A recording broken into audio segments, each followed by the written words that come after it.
The bottle rocket curse continues. So we ran it last night. We brought it out to the track. The goal last night was to try to tame down the launch a little bit. Because when we ran it in Alabama, we had great 60 foots. We had a 172 and then a 167, but it was violent. So the goal last night was to try to just get the car off the line a couple of times and try to smooth it out a little bit, a little less violence.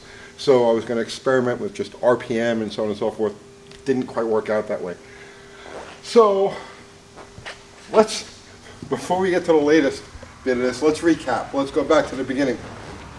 So last night was the 1-year anniversary from the time we made our first passes with this car. It was July of last year, middle of July of last year.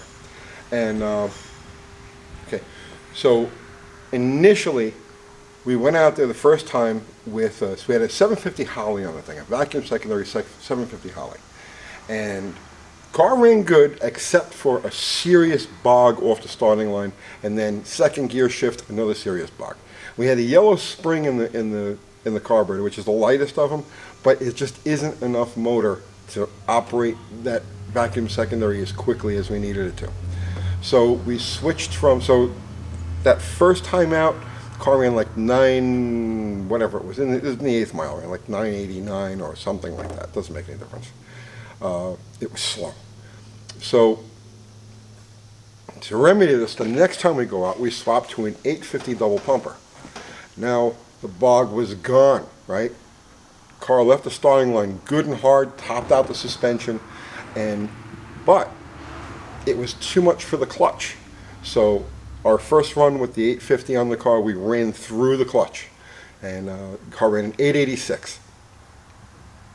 Starting to get there, right? We're starting to get a little closer.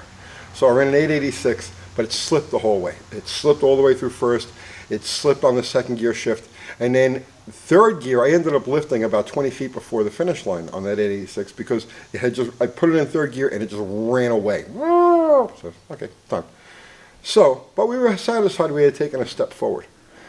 So now the next phase, the next step was we went to Nashville clutch and we had the clutch resprung. Some serious springing in there, right? We go back out to the track. So now we had screwed around with the car on the street and it was fine. We take it to the track. I go to clean the tires before our first run and I hit the clutch pedal and it just poof, goes right to the floor. It stays on the floor. What happened now, right? There is a metal bracket that's welded on the side of the liquid scatter shield. This car is a liquid scatter shield, and it folded over, and the clutch link is just plopped off. All right, no big deal. So we bring the car home, we reinforce that bracket, we go out again. Now, the car's got clutch, it's got horsepower, it's got bite, right?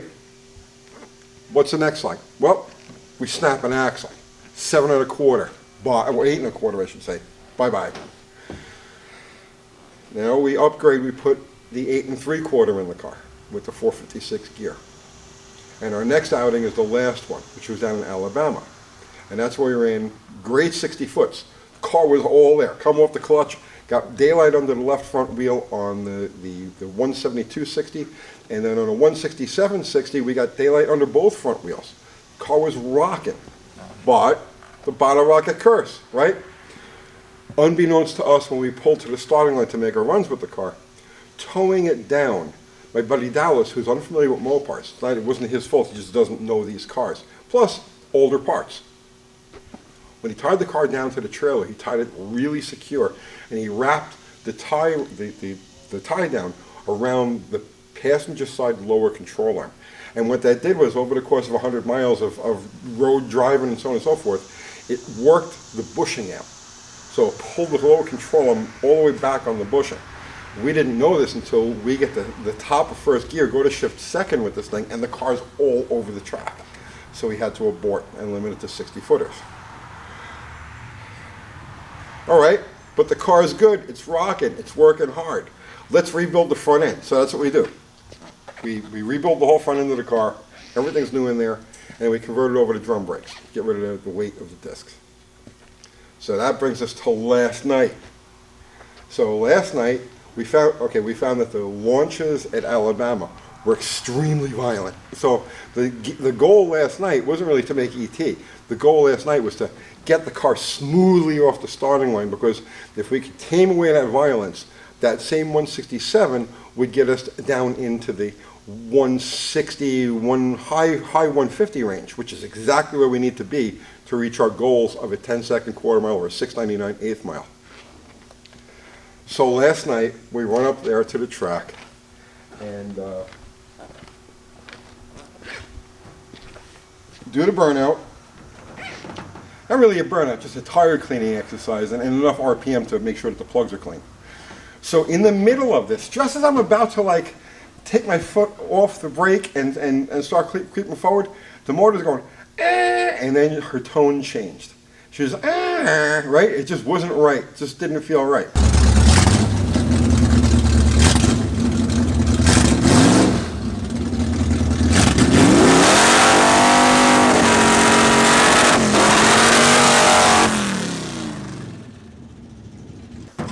All right, now what am I going to do? I've got to stage the car. So I go and I stage the car, and I says, all right, let's play with the launch. So what I'll do is I'm going to leave it at a slightly lower RPM, and I'm going to slip the clutch and feed gas, and let's see how this works. So tree comes down, and that's what I did. Brought up the RPM, maybe like 2,800, 3,000 RPM like that, and I start taking clutch and feeding gas, and it's just, she just falls on her face. I had like there's a red Hyundai in the other lane, and I'm watching this thing drive away from me. Like, where'd the mojo go? What happened to Bottle Rocket here? So, drove the car through. It was just pathetic. It was terrible, just laboring. So we had gotten to the track. I don't know. I guess it was probably 8:30 or so. There was a lot of cars there, and no real time to screw around with things. So we says, well, let's just get back in the lanes and let's see what happens. We'll just launch it from a higher RPM and push this thing and see what happens. So that's what we did. We tried a duplicate launch of what we did in Alabama, and nobody home. She just come off the clutch, and she bit hard, and just because of the momentum, everything's spinning on the flywheel. She bit hard and just right, and labored all the way through. This thing is dead. What happened? So I couldn't figure out what was going on. Right. Didn't sound right. She just wasn't right. So brought it back here last night. This morning I was here. It was still like dark out, and I'm like, all right, what happened here? Well, I'll show you what happened. So here's our rockers, and you're not supposed to be able to pull a push rod through the top of a rocker, but that's what we got going on here. The push rod punched a hole through the top of the rocker. So, simple thing, and because it was number 7, the exhaust on number 7, it kind of masks like the dead miss aspect of it, because 5 and 7 fire in the way that they do. So it wasn't apparent as we were running the car exactly what had happened, but now that I see this, that's it. So it ran like a 10 something, like 1010, or whatever it was, on 7 cylinders. So the Bottle Rocket curse continues, And the funny thing is, I rebuilt the front of this thing, and I took it out, and I hammered on this thing. She just felt good, so I was just playing around, So I hammered on it out in front of the shop. I hammered on it on the street in front of the shop, and she just felt great. And then last night, when I started doing that burnout, she was singing, just, and then, you know what I mean? So the curse continues. So we'll fix this rocker. So that brought us up to speed. But to people who are late to the party here, let me explain the nature of Bottle Rocket. This thing is supposed to be, it's an exercise on what you can do with junk. I know all of these masters of observation are now jumping in the comments saying, that's what happens when you work with junk. No, but that was the whole point of Bottle Rocket. The point of Bottle Rocket is to take the most undesirable things. A 4-door 72B body, a low compression 318, an 833 overdrive transmission. Take all of these junk stock parts and meld them and craft them until we finally get the results that we want.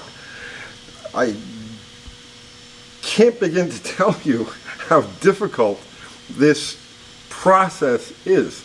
because none of these things are intended to work in the fashion that we're making them work.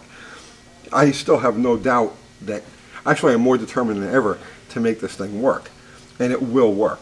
Now what we've done is, so far we only upgrade parts when there's a failure. Like for instance, we went with the 8 1/4 rear until it snapped an axle. So then we upgraded to 8 3/4. So I'm at a crossroads here. The only non-stock part inside the engine is the camshaft. The cam and lift is the roller. Everything else is stock. The pistons are stock. The 273 heads are stock size valves, but they've been ported in, back faced, and everything else. The only non-stock part inside the engine is the camshaft. These rockers have survived. They've served us well to this point. So I'm at a crossroads now. I know I should upgrade rockers, but I kind of want to see how far we can go with these stock rockers. You know, I'm going to look at the other. I'm going to take them all apart, obviously, and I'll examine them and see if there's any fracture marks around any of the others. And if they're not, I think what I'm going to do is just replace the one broken rocker, take some with us, because obviously we didn't carry spare rockers last night. Who would expect that to happen? And see how far we can go with these. Or if I find that any of them, any other signs of distress, then we'll upgrade to a roller rocker or an aftermarket rocker and go from there. But like I said, the idea with this car, the whole point of this car is to try to use as many stock parts and as many undesirable parts as possible.